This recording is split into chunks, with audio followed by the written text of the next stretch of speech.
Spicy and டேஸ்டியாக ஒரு fish fry பண்ணுறதுக்காக 2 டீஸ்பூன் அளவுக்கு மிளகாய்த்தூள், 1 டீஸ்பூன் அளவுக்கு சீரகத்தூள், 1/2 டீஸ்பூன் அளவுக்கு பெப்பர், தேவையான அளவுக்கு உப்பு, 2 டீஸ்பூன் அளவுக்கு ஜிஞ்சர் கார்லிக் பேஸ்ட், கொஞ்சமாக லெமன் ஜூஸ் சேர்த்துட்டு தேவைக்கு தண்ணி சேர்த்து நல்ல பேஸ்ட் கன்சிஸ்டன்சிக்கு கொண்டு வந்துக்கணும்.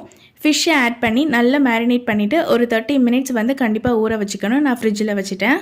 30 மினிட்ஸ்லேயே ஃபிஷ் நல்லா ஊறி வந்துடும். இன்றைக்கி ஃப்ரை பண்ணுறதுக்காக நான் தேங்காய் எண்ணெய் தான் எடுத்திருக்கேன். தேங்காய் எண்ணெயில் ஃபிஷ் ஃப்ரை பண்ணுறப்போ டேஸ்ட் வந்து இன்னும் சூப்பராக இருக்கும்.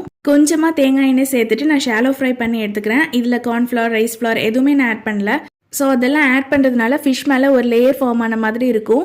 மசாலா, உப்பு எதுவுமே வந்து ஃபிஷ்ஷில் பிடிக்காத மாதிரி இருக்கும். ஸோ நான் வந்து அதை ஆட் பண்ணிக்க மாட்டேன். 2 பக்கமும் நல்ல வெந்து வர அளவுக்கு ஃப்ரை பண்ணி எடுத்துக்கணும். காமனாகவே ஃபிஷ்ஷோட குக்கிங் டைம் ரொம்பவே கம்மி. ஸோ சீக்கிரமே வந்து வெந்து வந்துடும். கண்டிப்பாக நீங்களும் வந்து ட்ரை பண்ணி பாருங்கள். இந்த வீடியோ உங்களுக்கு பிடிச்சதுன்னா மறக்காமல் லைக் பண்ணிக்கோங்க. அண்ட் என்னோட சேனலுக்கு வந்து சப்ஸ்கிரைப் பண்ணிவிட்டு சப்போர்ட் பண்ணுங்கள். தேங்க்யூ.